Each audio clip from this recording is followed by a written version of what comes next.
O amor é paciente, é benigno, o amor não arde ciúme, não se ufana, não se soberbece, não se conduz inconvenientemente, não procura os seus interesses, não se exaspera, não se ressente do mal, não se alega com a injustiça, mas se regozija com a verdade, tudo sofre, tudo crê, tudo espera e tudo suporta. Não estaremos andando de modo digno se nos relacionamentos não manifestarmos essas virtudes. Paulo diz: rogo-vos, pois, eu prisioneiro do Senhor, que andeis de modo digno da vossa vocação que foste chamado, com toda humildade, mansidão, longanimidade, suportando-vos uns aos outros em amor. Precisamos então, talvez, fazer confissão de pecados ao Senhor por não estarmos andando de conformidade com o Evangelho. Aquele que sabe o que deve fazer o bem e não faz, nisso está pecando. Uma vez que nossa vida não é perfeita conforme as exigências de Deus, precisamos de Jesus como Salvador, porque nossas obras não nos qualificam diante do Pai. Ainda que a gente tente se esforçar nesse caminho, e devemos nos esforçar, mas não seremos salvos por isso. Porque pelas obras ninguém será salvo. Porque o homem é justificado pela fé. E por último, andar de modo digno da fé que professamos. Os crentes devem conservar a unidade da igreja, produzida pelo Espírito. Vamos ler aí o verso 3. Esforçando-vos diligentemente por preservar a unidade do Espírito no vínculo da paz. Aí ele dá algumas razões doutrinárias que eu tenho em mente. Há somente um corpo e um Espírito, como também foste chamado numa só esperança da vossa vocação. Há um só Senhor, uma só fé, um só batismo, um só Deus e Pai de todos, o qual é sobre todos, age por meio de todos e está em todos. Eu devo trabalhar em especial na igreja para que essa unidade, essa união que o Espírito Santo produziu, ela seja preservada, conservada aqui. O crente, então, não deve promover contendas com e entre irmãos, para não destruir a comunhão dos santos produzidas pelo Espírito Santo. Eu não devo brigar e nem devo incentivar a briga no meio da congregação, porque isso vai quebrar aquilo que Cristo uniu. Cristo uniu e nós estamos bagunçando a igreja do Senhor. Rogo-vos, irmãos, que noteis bem, diz o apóstolo Paulo, aqueles que provocam divisões, ficam jogando um contra o outro, e escândalos, em desacordo com a doutrina que aprendeste, afastai-vos dele, porque estes tais não servem a Cristo nosso Senhor, sim a seu próprio ventre, e com suaves palavras e lisonjas enganam o coração dos incautos. O crente não deve criar grupos para se opor a irmãos que têm preferências diferentes da dele e para domínio da liderança local. Isso acontece muito em igrejas bem maiores, onde o pessoal quer o poder, aí faz a patota para derrubar fulano, para ganhar o poder, ou então, porque fulano não gosta desse meu estilo de vestir, de falar, aí faz as patotas, né, dentro da igreja. Isso aí quebra a unidade da igreja. Eu não posso fazer isso.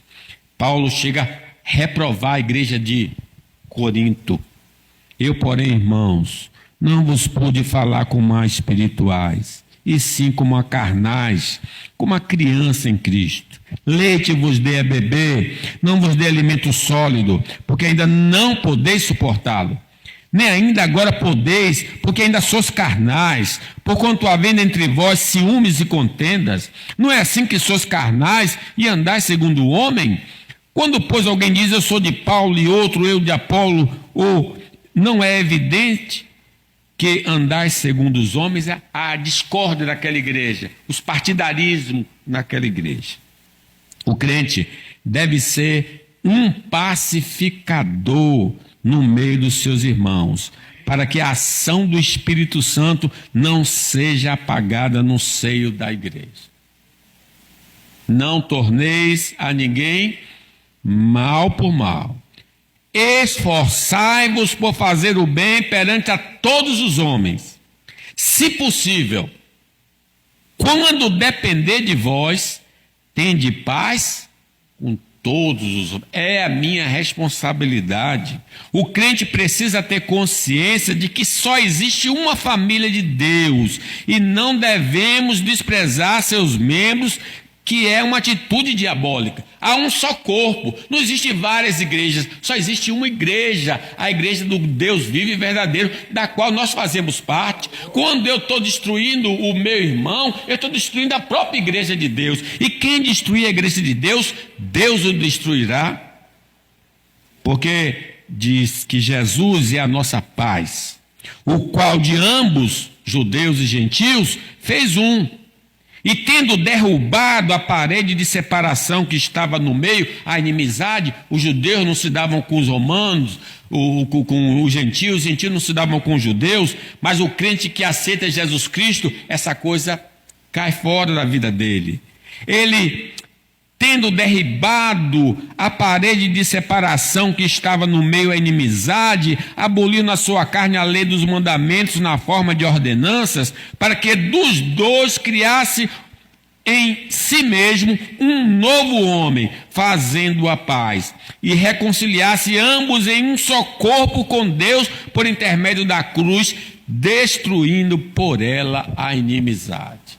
Então o nosso Deus quer unidade da igreja, amor entre nós. O crente deve saber que o Espírito Santo é quem dá vida e dirige a igreja de Deus, e agindo contra os membros da igreja, estará resistindo ao Espírito Santo. Paulo diz 2 vezes: não apagueis o Espírito, não entristeçais o Espírito de Deus, no qual foste selado para o dia da redenção. Quando eu estou por detrás querendo derrubar alguém da igreja, eu estou agindo contra o próprio Espírito de Deus.